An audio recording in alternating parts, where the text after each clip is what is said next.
Bonjour à tous, Zach Mwikassa, fondateur de Mwikassa House. Merci à tout le monde, excusez-moi, on ne pourra pas faire tout le tralala aujourd'hui, on a très peu de temps. Merci à tous les anciens, à tous qui nous suivent depuis longtemps, vous êtes très appréciés. Merci à tous les nouveaux, votre première fois avec nous, enchanté. Et j'espère qu'à la fin de cette vidéo, vous n'en sortirez pas bredouille. Pour savoir où on va, il faut savoir d'où on vient. Pour connaître son avenir, il faut peut-être avoir un coup d'œil sur son passé. Imaginez-vous que vous vivez dans un terrain de paix et vous êtes agriculteur. Autour de vous se trouvent plusieurs agriculteurs et vous produisez des tomates. Et votre voisin principal produit des bananes, l'autre produit des maïs, il y a celui qui produit des oranges et des avocats. Vous vivez en paix. Et à chaque fois que vous avez besoin d'avocats, vous présentez une tomate, on vous donne un avocat. Vous avez besoin de bananes, vous présentez une tomate, on vous donne une banane. Ainsi de suite. Vous vivez ainsi pendant très longtemps, dans la paix. Et un beau jour, le monsieur qui produit les avocats se dit « Je veux faire la guerre à tout le monde ».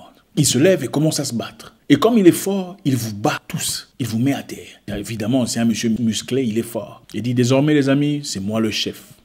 Et celui qui osera s'opposer à moi en tirera les conséquences. Mais il y a une option pour la paix. Si vous voulez la paix, il faudrait m'écouter. Désormais, mon avocat vaut 10 tomates. Mon avocat vaut 7 bananes. Mon avocat vaut 6 oranges. Celui qui veut peut venir vivre en paix. Et celui qui ne veut pas, je lui fais la guerre. Je le bats et je le tue.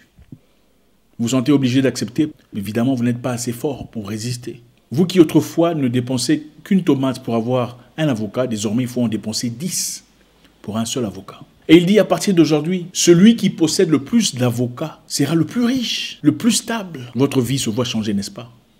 Est-ce que c'est juste? C'est injuste, n'est-ce pas?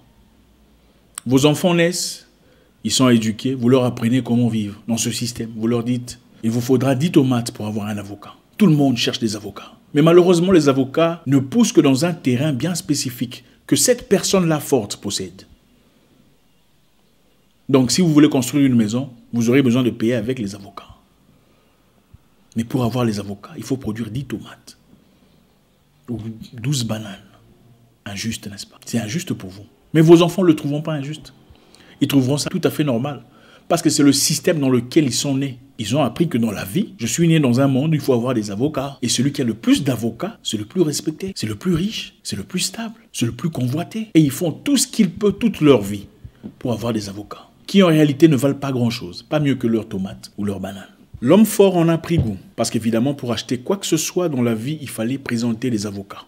Si on veut du poisson, il faut montrer des avocats pour avoir du poisson. Des céleris, il faut donner des avocats pour avoir des céleris. On n'était plus autorisé de faire des échanges tomates, céleri ou tomates, poisson. Il fallait passer par les avocats parce que c'était le plus fort. Il dit, bon, désormais, je ne vous donnerai plus des avocats en forme de fruits.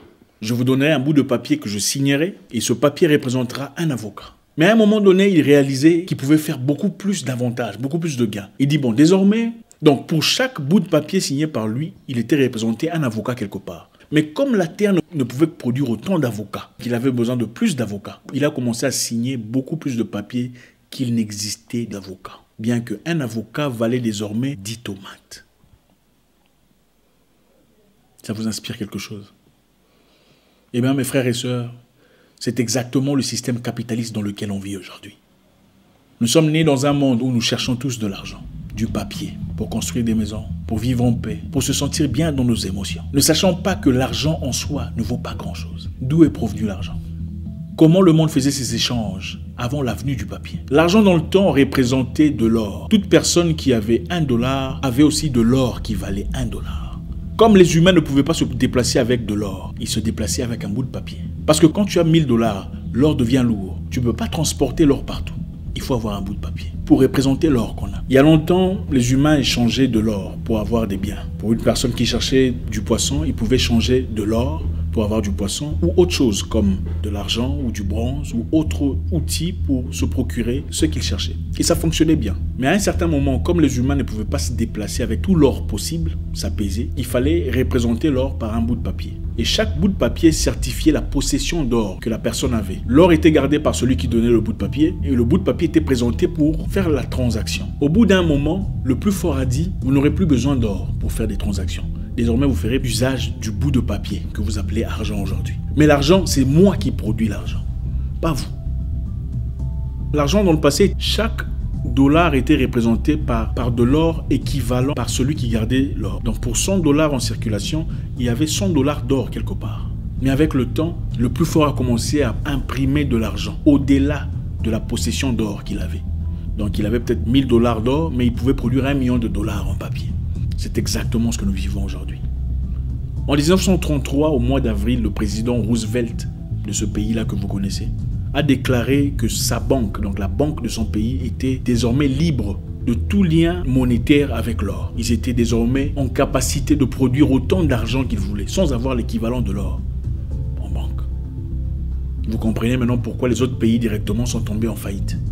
Parce qu'ils avaient tous besoin de l'argent que lui avait. Ce n'était plus l'or qui valait de l'argent, c'était son argent qui valait de l'or. Et pour nous qui naissons aujourd'hui, et souvent ne comprenons pas l'histoire, on trouve tout à fait normal de se battre pour avoir de l'argent, pour avoir une vie bien, pour être respecté, pour être bien en société. Sans jamais remettre en question, sans jamais comprendre que dans le passé, les gens vivaient beaucoup mieux, en liberté, que nous sommes en effet devenus esclaves aujourd'hui d'un système qu'on appelle système monétaire. Parce qu'il y a évidemment des mots bien appropriés, des mots bien illustrés, bien embellis pour donner une impression scientifique autour de tout ça. Mais en bref, c'est ça. Donc, pour banaliser tout ça, je vous dépouille de tout ce que vous avez. Désormais, c'est mon bout de papier qui a de la valeur. Il vous faut mon bout de papier pour construire vos routes, pour construire vos maisons, pour donner une vie à votre société. Et si vous vous y opposez, je viens vous bombarder. Je vous tue. C'est ça le monde dans lequel on vit. On peut donner toute forme de science autour de ça, lustrer ça, un vernis de bonheur, d'éclairance, de science. C'est ça, banalement, ce que ça veut dire. On nous envoie dans des écoles pour étudier l'économie, ils appellent ça économie, et quand on quitte là avec des accolades, on se trouve supérieur aux autres. Ah, je suis licencié en économie. Ne comprenons pas que nous sommes en train de soutenir un système meurtrier, exactement comme un système génocidaire. Vous savez, pendant les tueries au Japon, pendant la Deuxième Guerre mondiale, les gens sont partis faire l'école sur comment bien tuer les gens. Il n'y a pas de science compliquée autour de ça. Banalement, c'est ce que ça veut dire. Et aujourd'hui, la jeunesse inconsciente se bat, lutte, fait tout ce qu'elle peut, vend son âme, son esprit, son corps pour avoir un bout de papier, pensant que c'est ça la vie. L'esclavage n'est pas terminé.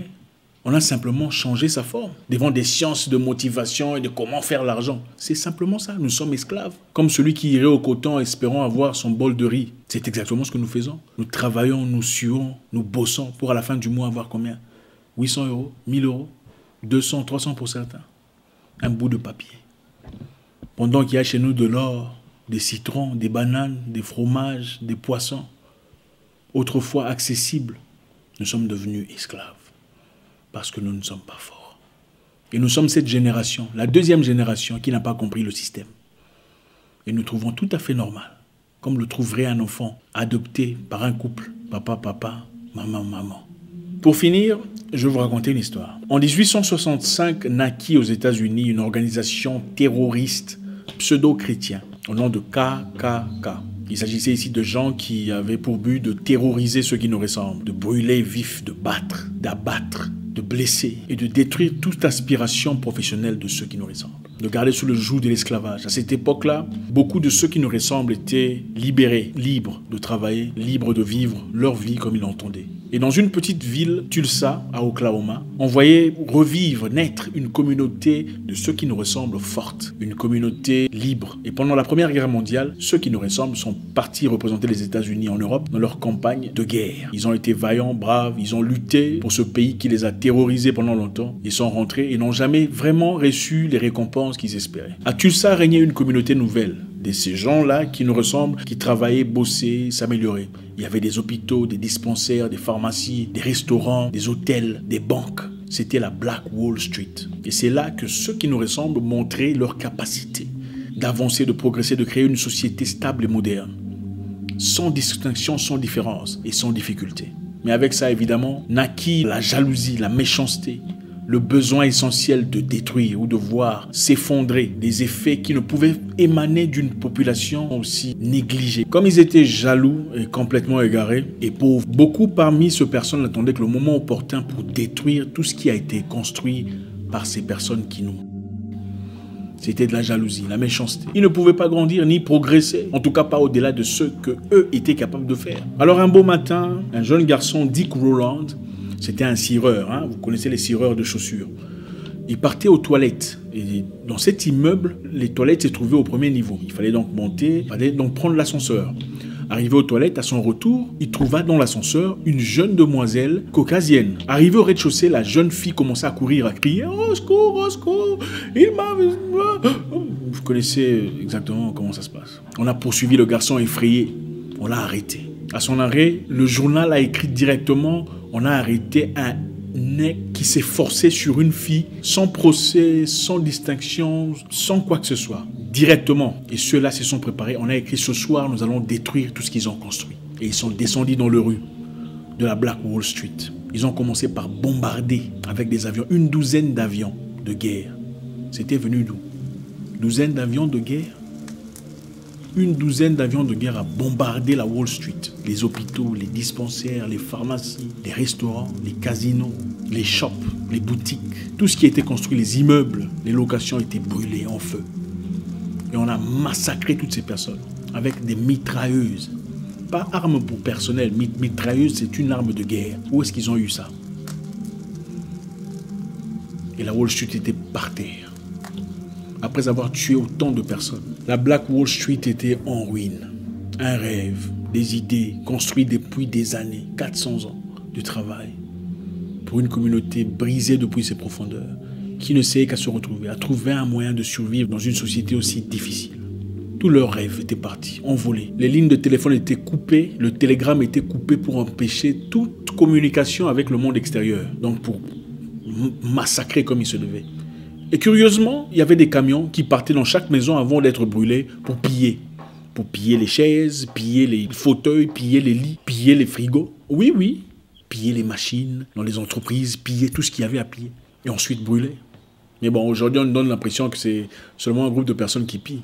On a pillé des bijoux, des magasins, des boutiques. On a tout pillé, tout dévalisé, ravagé. Ils ont bombardé une église, la grande église construite par cette communauté pour se réunir, se recueillir. Elle a été brûlée, mise à terre. Elle était tellement belle, tellement bien construite qu'il fallait nécessairement la détruire. Chaque homme parmi ceux qui nous ressemblent ce jour-là était soit mort, blessé, arrêté ou confiné de force. Des jeunes garçons de 15 ans et 16 ans avaient des mitrailleuses pour éliminer cette communauté de la Black Wall Street.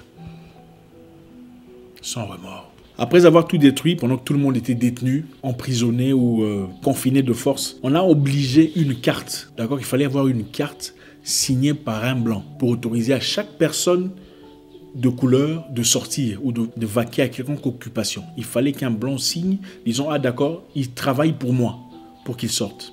Sinon, vous restez confiné, emprisonné. Ils ont voté une loi. Ils ont voté une loi exigeant à ce que toute personne voulant reconstruise sur des normes anti-inflammatoires. Je ne sais pas comment vous appelez ça chez vous en France. C'est-à-dire construire avec des matériels qui ne brûlent pas. Et c'était extrêmement cher, inaccessible à ces personnes à cette époque-là.